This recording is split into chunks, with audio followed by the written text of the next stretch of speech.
En ce jour mémorable. C'est par un Kidala, lancé par Christophe Georges Manon, le directeur général de la mission d'aménagement et de gestion des zones industrielles, que le décor de l'atelier portant sur l'appui stratégique de l'ONUDI à la MAXI pour l'attractivité et la compétitivité des zones industrielles en lien avec la SND 30 et la ZLECAf a été planté le 11 juin 2026 à Yaoundé.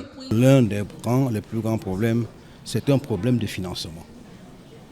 Il faut comprendre que la MAXI, c'est une structure de l'État. C'est l'État qui agit à travers la MAXI. Et depuis 55 ans que la MAXI existe, les financements sont un peu rares. En présence du ministre des Mines, de l'Industrie et du Développement technologique, le professeur Focalitus Gentry, qui a ouvert les 10 travaux, des représentants de l'ONUDI et des experts, l'atelier a restitué les résultats d'une enquête économique menée auprès de 200 entreprises installées dans les zones de Bonaberi, Bassa, Ombé, Garoua, Gaoundéré et Bafoussam. Le bilan ici est contrasté. Il ressort que, depuis sa création en 1971, le principal problème de la MAXI reste le manque de financement suffisant. En 50 ans, seulement 20 milliards de francs CFA ont été investis pour aménager l'ensemble des zones du pays. Face à ce diagnostic, le ministre a confirmé l'engagement et la volonté de l'État à soutenir la MAXI dans sa mission. L'État est prêt à accompagner l'UNIDO et MAXI pour chercher les financements au niveau international afin que la MAXI a les fonds nécessaires pour développer les zones industrielles, les parcs industriels dans les 10 régions de notre pays.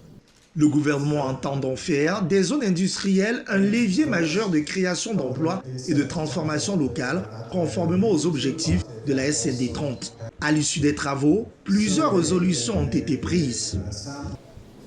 Nous avons pris de très bonnes résolutions. Ce n'est qu'un départ. Et au nombre des propositions, l'une des plus importantes, c'est que l'État devrait, comme dans d'autres pays, essayer de mettre en place des mécanismes de financement de la MAXI qui reste quand même une entreprise de l'État. Avec l'appui technique de l'ONUDI matérialisé par un mot signé avec l'API en décembre 2025, la mission d'aménagement et de gestion des zones industrielles ambitionne désormais de déployer un modèle New Look avec pour objectif transformer les zones en écosystèmes d'excellence compétitifs et attractifs pour les investisseurs du marché continental de la ZLECAf qui compte 1,3 milliard de consommateurs. À l'horizon 2035, de nouvelles zones industrielles sont programmées à Yassa, Dibombari, Edea, Kribi, Ebolova, Limbe, Marwa, Bafoussam et d'autres bassins économiques.